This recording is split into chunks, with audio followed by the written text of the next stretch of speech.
Guys, I locked out my Mazda RX-8, and this is the tool that actually I'm going to use to open it up. As you can see, this is a handmade tool, and the reason I'm actually showing it to you is so that you could understand what kind of bend approximate that you will need. This is actually progress in the making because I just had a bare piece of metal. I was holding it. I could not maneuver it, so I actually quickly just grabbed an old screwdriver that I wasn't actually using. And this tip I actually made pretty much very sharp, so it's actually able to grip good, but that's actually what I used to open it up.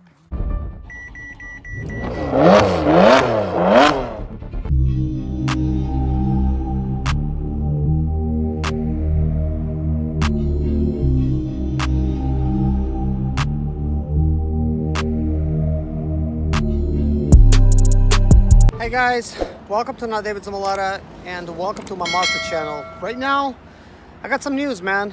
I got locked out of my Mazda RX-8. So, as you guys know, it's a good idea to always warm these Mazda RX-8s up. It's a cold day.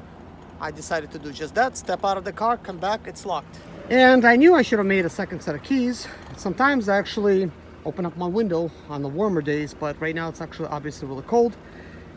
I didn't do that. So here's what I did. Got myself some electric tape and I went around the edges here and actually did like two edges over here, like two layers all the way inside, not to scratch up the paint. But I could tell somebody already locked out the keys. There's a little paint nick over here, like in this area somewhere, as you will see once I actually pull it out. I hate to do the old hanger method, but that's actually what I'm gonna have to do, whether I like it or not. So you don't want to scratch up your paint. So here's what I got. I got these shims. So good thing I'm like at home, so I'm actually able to find stuff like this. I got a hammer. So what I'm gonna try to do is just try to shim it up. Use a coat hanger to open it. Here's where we at so far. Now, what I had to do for this method, as much as I hate it, I had to use this.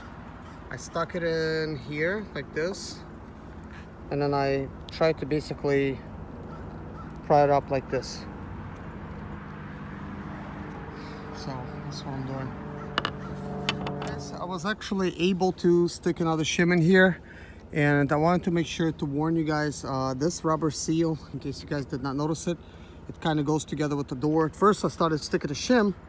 You might see this little piece that wasn't going really well, and it's because I had tape over it like this, and that was why. But at this point I have, I don't know, like almost half an inch of a gap. Technically I could like stick a very long coat hanger and press at least the trunk release or something. So guys, you see that handle right here? To the right there's a little plastic tab. I'm gonna attempt to actually pull it with like a coat hanger. When I try to do that, it's gonna be very hard because it's kind of hard to see into my car. As you can tell, it's pretty much almost like a limo block. I could not find a coat hanger, but I found this. I actually made this little end to be like this, so I could actually grab it and pull it. This is actually used for, it's an idling stick basically. Right, what I created is a three wedge type of system where I could knock the middle one in, and supposedly it's gonna spread it apart, but I can't do it without really holding it. But you get the idea. Should spread it open just a little bit. That really worked well. I've really got this thing open to where I could even put like pretty much my fingers in here. But granted, there's a piece of metal here, obviously part of the door, so you have to kind of get it out a little bit more. So what I want to do is I want to put like another shim. My metal stick is not long enough, but I'm very close. I might be able to work with that. As you could see, there's the handle. Very close. It means I literally have to be over here somewhere in that little area. In order for this to work, I'm gonna need to bend this thing ever so slightly in that area. No rocket science, so I'm basically just trying to eyeball it. To give myself a little bit more room, since I'm working this area, I shimmed it up a little bit more. As you can see, slightly more room to work with.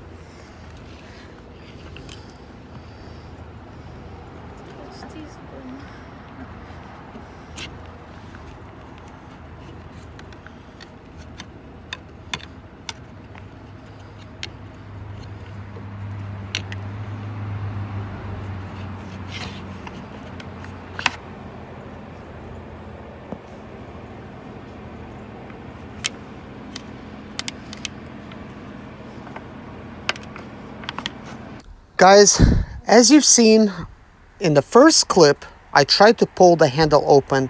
It did not open up, but I want to try this again just to be sure before I attempt to do it any other way. But at least you know that if you got a car that opens up when you pull the handle, it will open. Apparently on this one, you gotta open up the lock. So now I'm attempting to actually pull the lock open. I actually had to pull out my metal stick and bend it some more, because actually it was very difficult for me to try to do this.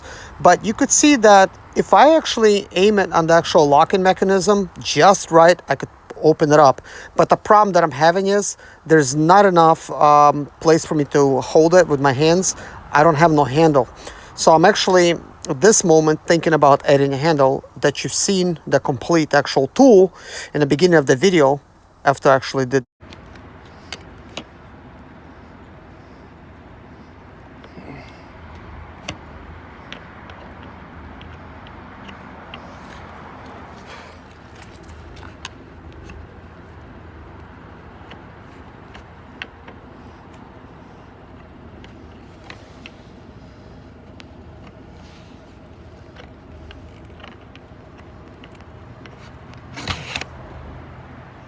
Guys, I know this is painful to watch, believe me, but doing it, it's even more painful or stressful, whatever you could call it. I mean, my car is running. I have a full tank of gas. It's not gonna die anytime soon, and I have this issue. So when you actually see me pull this metal piece out, at that moment, I actually bent this metal some more, and actually it did it this time, because I actually had to adjust it several times, you know, in the process of me actually trying to pull it open. Kevin! Jason, иди сюда! As you could see, guys, each time I'm actually trying to pull this locking mechanism up, this plastic thing, it kind of goes back. And when I actually slightly touch the handle, it actually closes up. So I'm kind of trying to work together. Like, I'm trying to open it up. At the same time, I'm looking at my monitor on my iPhone. And at the same time, I'm trying to open my door handle. And it's really not working. It's very, very, very difficult. Unfortunately, the way that's designed, you just can't simply pull the handle. Otherwise, I actually would have had this car open by now.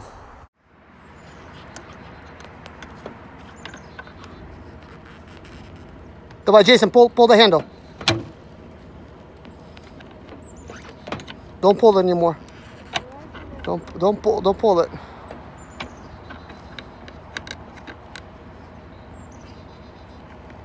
Pull the. Okay, don't pull it anymore, please.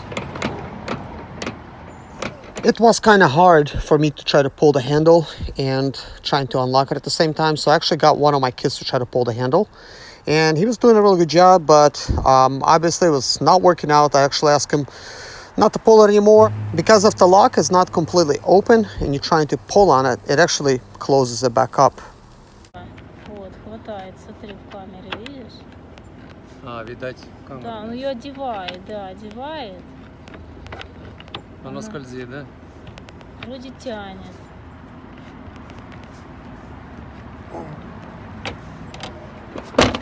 О, слава Богу, люди добрые. Guys, as you could see, this is open, but for some reason this thing was kind of getting jammed, and this is actually why it was partly closed and actually locked up on me, so be careful of that.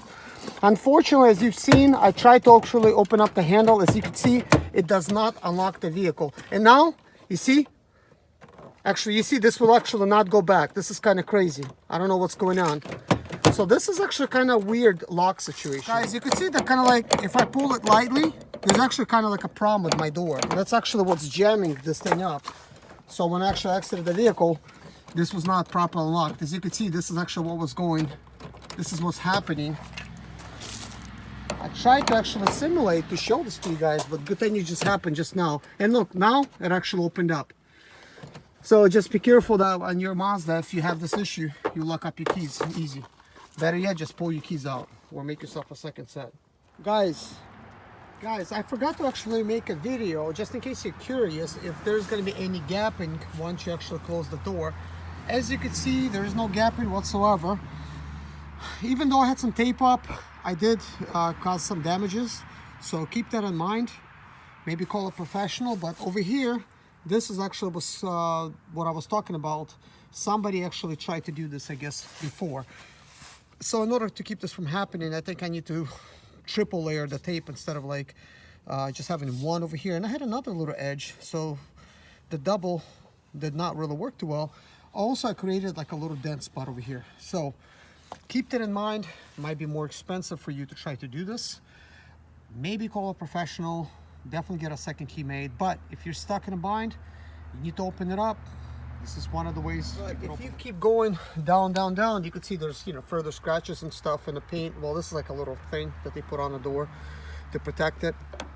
And also my handle. I don't know if this was having problems, but I definitely noticed it now. That's what it does.